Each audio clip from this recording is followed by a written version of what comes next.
Can you hear me? Yes, I can. Hey, everybody. Thanks for joining the live today. I'm going to just wait just a second here. We got some people coming in, but really appreciate everybody coming on.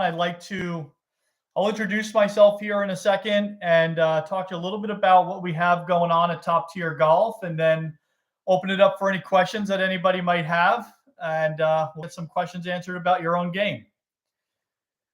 I know, John, you have a question in there. I'll get to that in just a second.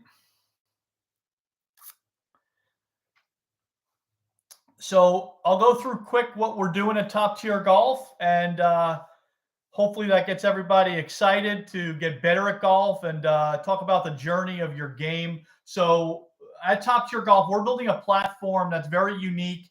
It is a combination of online instruction from a do-it-yourself standpoint to ways that we can help you and do it with you. And then also we can do it at golf schools in person. So it migrates from just online all the way to in-person instruction. So at the very beginning of that journey, we have a lot of tips, faults and fix videos. We have online instruction courses of various kinds that have to do with full swing, short game, putting, things like that. And then we're launching on our back end very soon a way where we can personalize the instruction to you a bit more, where you can start to fill in some data and metrics from your rounds, and we can start to cater some of the instruction videos that you see specifically to your game. And what's really cool about that is it's not just going to be just tips and videos and things like that. One of the things that I've realized in my 20 years plus of coaching at the club level and at the tour level is it's one thing to know what to do. It's an entirely different conversation to know how to do it. So when I say how to do it, that means not only implement it into your own game, that things that your body can do, right? There's nothing worse than being asked to do something in your swing that you physically can't do. So we'll be able to cater a lot of that to what you're able to do physically. But then that gap that happens between the driving range and the golf course is enormous. There might as well be thousands of miles between the driving range and the golf course, because inevitably we hit it great on the range, we warm up great, we go to that first tee and we just hit a huge slice or hook, or we pump one out of bounds, and it's nothing like we experienced on the driving range. Well, there's actually a reason for that, and it comes down to how our brain works and how our brain sends signals to our body and changing how we move. And not only changing how we move on the range, because we know that that doesn't matter as much, but how you practice and how you develop skills is critical to how you're going to play out on the golf course. And that's a big part of what we're doing differently than a lot of other these platforms that you might see, where they'll give you courses and master classes and things like that. We do that as well, but we also bridge that gap between the range and the course. And that comes down to how are you practicing? And I've dove deep into this in my career, and it has nothing to do with the quantity. It has everything to do with the quality of your practice programs. And that's where we differ, to the point where we've already done some in-person schools. And one of the most well-received aspects of the schools is after these students come in and spend 3 days with me, they then go home and I send them a 30-day practice program specifically tailored to them from what we found out in the school. So it's a great experience, and that's our our top end product. You come see me for 3 days, or one of our coaches for 3 days, and we really cater it to you and get you to achieve the goals that you want to achieve, whether it be short game specific, full swing, distance, more distance off the tee, whatever that might be. That's what we're able to do in those schools. So I've got my colleague Gary in my ear here, and he's going to help me with some of the questions. So Gary, can you let me know if we have any, what our first question is?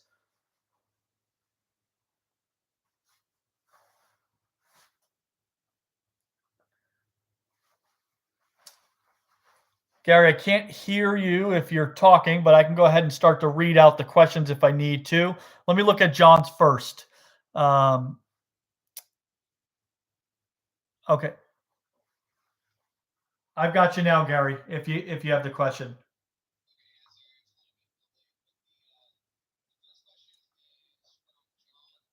Yep.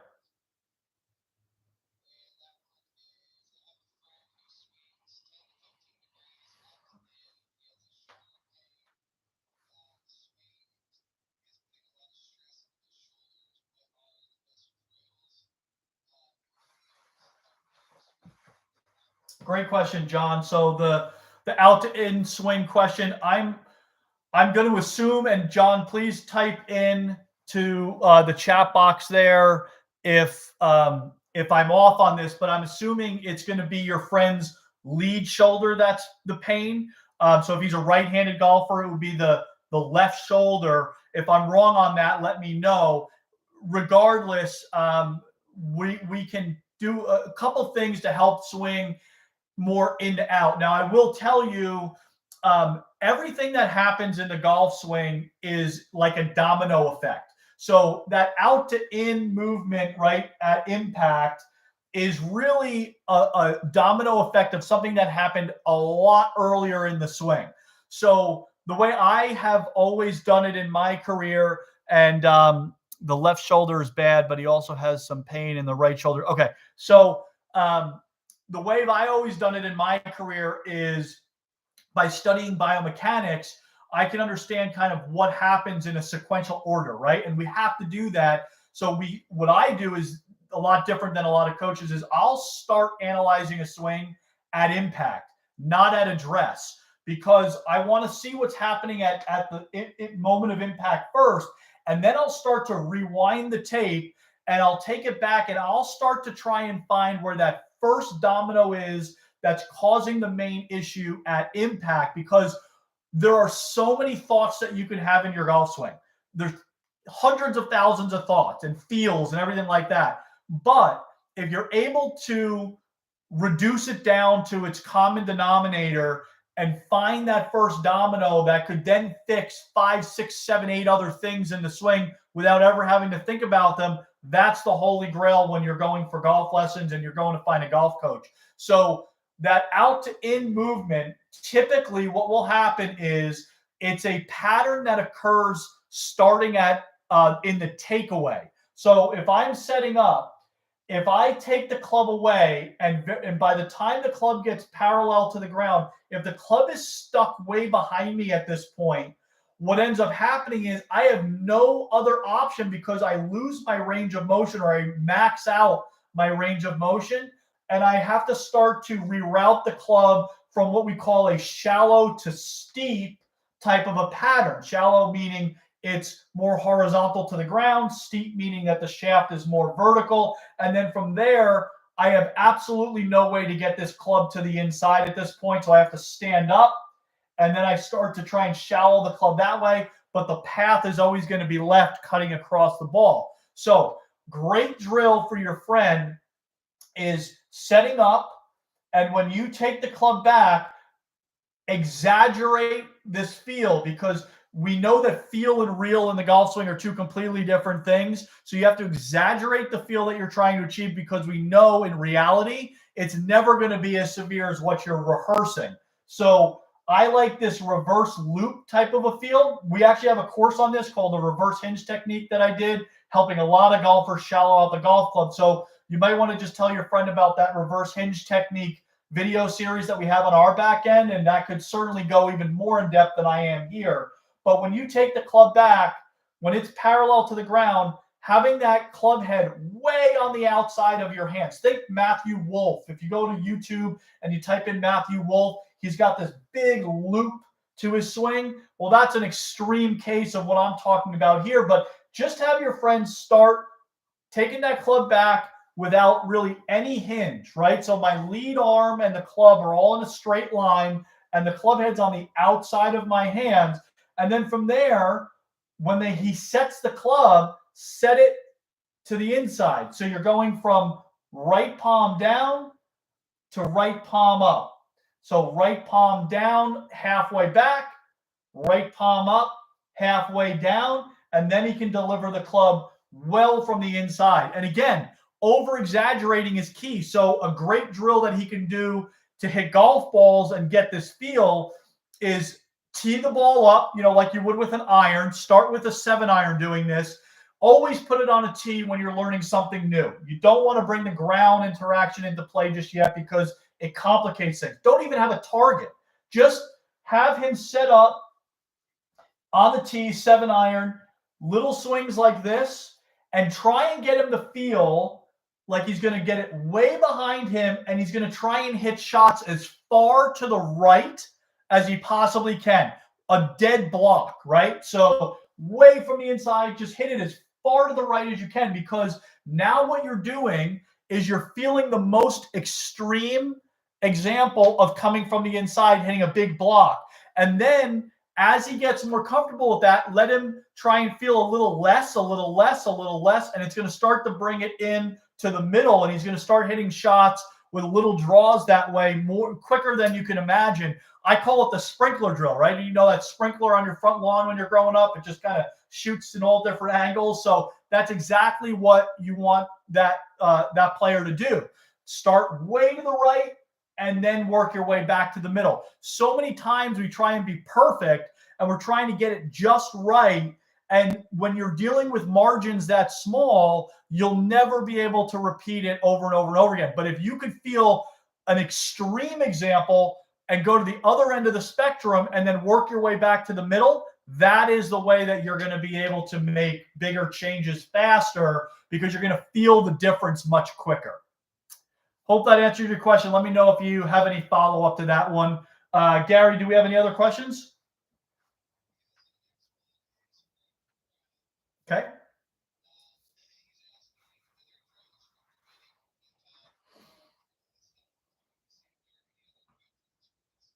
Yeah. So I'll tell you this. So if you're struggling with over the top, there have been plenty of players that have gone from a more shallow position to a steeper position and actually been able to play well. The key is, okay, Rob. Okay. So the key here is, Rob, that you don't go over the original plane that your club started on. So I absolutely love the loop drill, right? That's a great drill. So what you can also do is, in addition to that, is if you are taking the club back, right? If I'm at a dress like this and I drew a line up the shaft, that's my original shaft plane line. I don't want to go above that. So if I take the club back right on that plane line, and then, yes, then I have to loop it down and get it underneath it, because it's always going to rise back up to it at impact. What you can do, if you're still struggling with a little bit of getting over the top of that original plane line, is take the club back a little more inside, still feel the loop, but then you're going to actually, if you do go over your takeaway plane a little bit, you're going to go over it slightly, but it'll be right back on the original plane line, and that's still a very functional way to play golf. You might hit little power fades. It's going to be hard to draw it that way. To draw it, you definitely have to go from above to below, but definitely a functional way to swing the golf club if that makes sense to you. So let me know if that helped at all. Gary, do we have anything else there? Okay.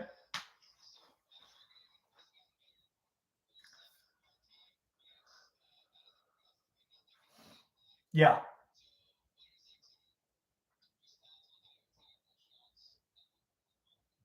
Absolutely. Great question, Gary. So the question was from Gary, what's the short game technique to help me get out of deeper rough? My short game's improved, but sometimes out of deeper rough, I still tend to have a problem. So here is the golden rule when you're talking about short game around the greens, chipping, pitching, flop shots, things like that.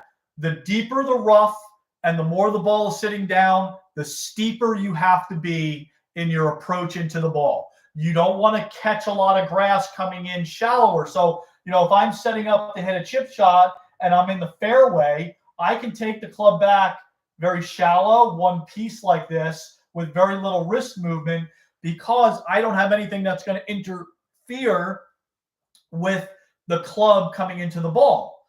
Now, the deeper the rough gets, I have to hinge that club up a lot faster and descend on it a lot steeper so that I minimize the amount of rough that I hit coming into the ball so it doesn't affect the club and grab the hosel and close it down, or slow the club down and then the ball doesn't get on the green. So think of deep rough. The deeper and the more down the ball is, the more you have to play it like a bunker shot, almost like an explosion shot where you've got a lot of speed coming into the ball. It's okay if you hit the grass because you've got enough speed that you're going to pop that ball out and it's going to get on the green. That answer your question, Gary?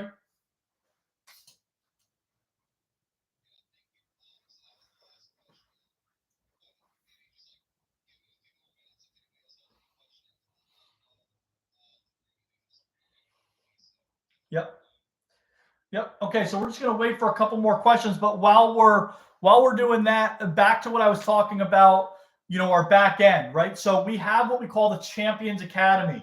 The Champions Academy is going to be built out to help your game at multiple levels, from a beginning level and watching our courses to us assisting you with remote coaching wherever you are in the world. You can send us in your swings. I'll analyze them for you. I'll tell you what drills you need to do and give you a practice program to help you instill that in your game and take it out on the golf course.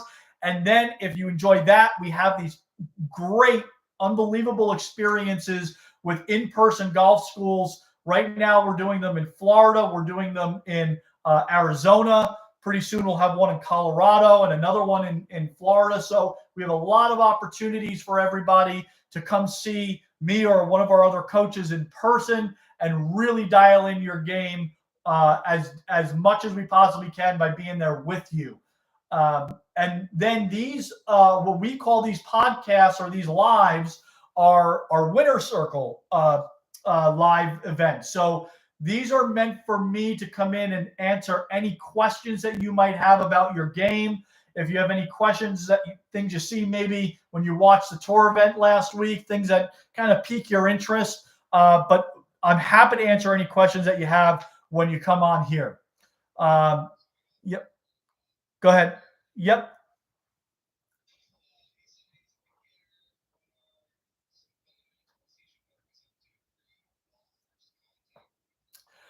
Great question. So JR had a question that he is a beginner and he wants to know what are some things that he can do to promote ball first contact as a beginner and not hit the ground. Great question, JR. This all comes down to two main things. Where is your pressure in your feet? And what is your sternum doing in the golf swing? So many times in golf, as a beginner especially, we have this sense and this feel that we have to lean back and we have to keep our pressure back to kind of help the ball up into the air. That's the opposite. The loft on the club is going to get the ball in the air. Your job as a golfer is to get your pressure forward of where the ball is, your center of pressure, and keep your sternum at least equal to, if not a little bit in front of the golf ball for like wedges and things like that, but at least equal to the ball and not work your way back. The only club in your bag where your sternum, the center of your chest, should be behind the golf ball when you get the impact is the driver, because we actually want the driver to bottom out before it gets to the ball and start to rise up when it gets to the ball. So focus on those two things, your center of pressure being forward and your chest staying forward, and you'll start to strike the ground in front of the golf ball. So ball first before the ground. Mm-hmm. Yep.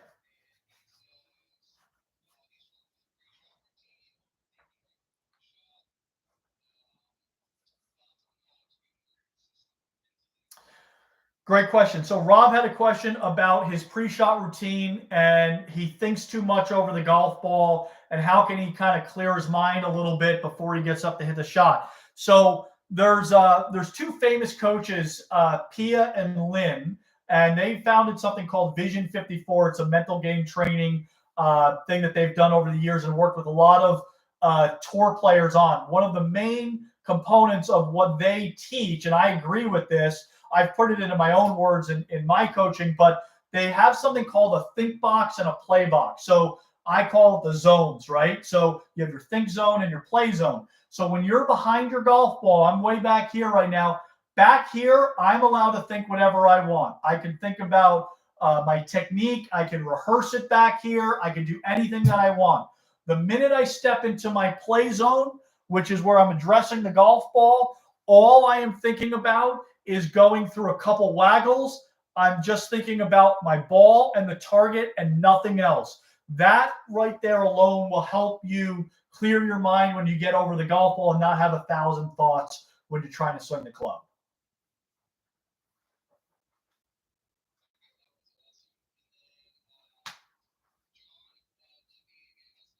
Okay. Okay.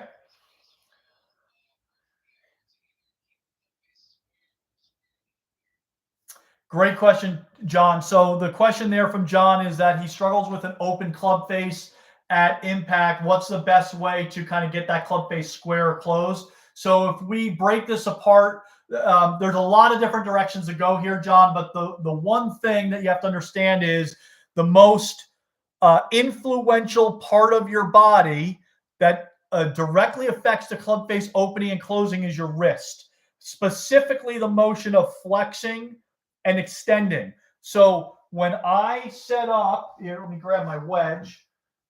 So when I set up here, if I extend my wrist and cup it, that club face opens wide up. If I bow my wrist, that club face will close. So I would want you to set up, okay? And when you take this club back, I want you to feel like your lead wrist here is a little bit bowed slightly so that the club face is pointed just slightly to the ground. Because when we start to hinge, hinging will make the club head open and your wrist extend. So before you hinge the club, you have to be more closed than you want to be at impact. If you're right where you want to be at impact and then you hinge, you're going to be too open. So you want to be closed, then hinge. That'll square it up. And then as you're coming down, you're going to start to feel that bow in the transition a little bit again. We call this the motorcycle drill because it's like when you're riding a motorcycle. That's what you want to feel in transition. So you can go from bowed a little bit, set it, which will open it a little bit more, and then bow it in transition because when you get down to impact, you're going to go back into a little bit more extension. Really interesting stat here. A lot of people think tour players are all bowed when they get to impact. The average tour player, when you measure them in 3D, their wrist is anywhere between 0 to extended or cupped 5 to 7 degrees. But the reason that it works is because they're coming from a bowed position going into extension. Now, when you struggle with an open face, you're in extension going into more extension. So hopefully that makes sense. So try those. It's all about that lead wrist when you want to control the club face. Okay.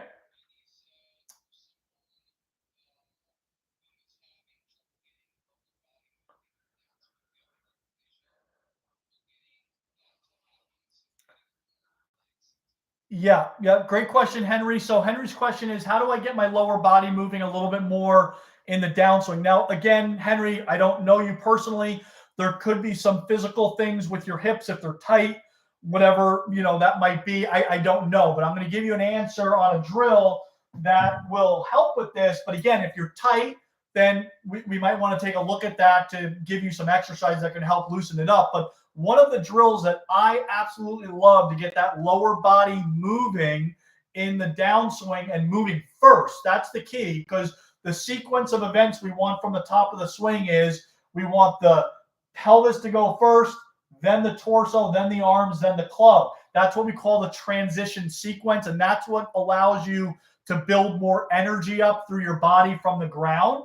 So one of the drills that I love is just a pause drill. I call it the short response drill. So you go back halfway to where your lead arm is parallel to the ground. You've got full hinge to the club. So you got that 90-degree angle. And then you go here. You do this with a 7 or an 8 iron on a tee. From here, you pause. You count to 3. 1, 2, 3. And then the first thing you're going to do in the downswing is fire the hips. Fire the hips first, and then go ahead and hit the shot. That's going to train your brain to send a signal to your body, get the pelvis moving first before the club starts to go, and that's going to improve that transition sequence when we talk about your kinematics and generating energy throughout the swing. Hopefully that answers your question. If it doesn't, please post a follow-up.